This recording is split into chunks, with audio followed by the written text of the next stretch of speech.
You gonna make it with his Jerry? Oh, well, the night that Paddy Murphy died, sure that's the night I'll never forget.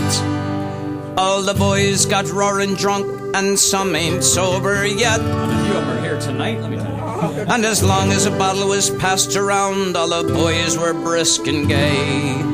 And Doggy came with his bagpipes, the music for to play. Mrs. Murphy in the corner, she was pouring out her grief.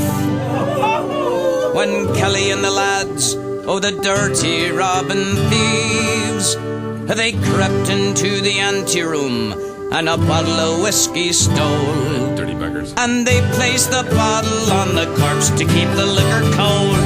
And that's how they paid their respects to Paddy Murphy. That's how they showed their honor and their pride. They said it was a sin and a shame when they winked at one another. And everything in the wake house went the night Pat Murphy died. Well, it was early in the morning, lads, when the funeral left the house.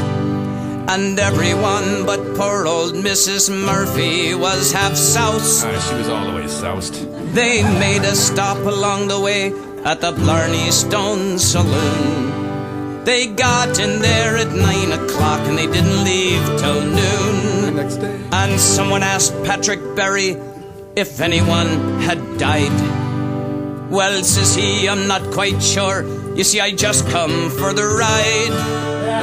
They started for the graveyard then, all walking in a line. Straight line, let me tell you. But when they reached the grave, they found they'd left the corpse behind.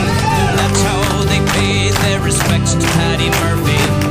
That's how they showed their honor and their pride. They said it was a sin and a shame, and they winked at one another.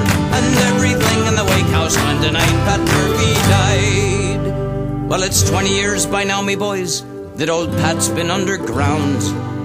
And every year to celebrate, they all push the jug around. Round and around. They gather at the graveyard and pour vinegar in his ditch. 'Cause everybody hated that lousy son of a...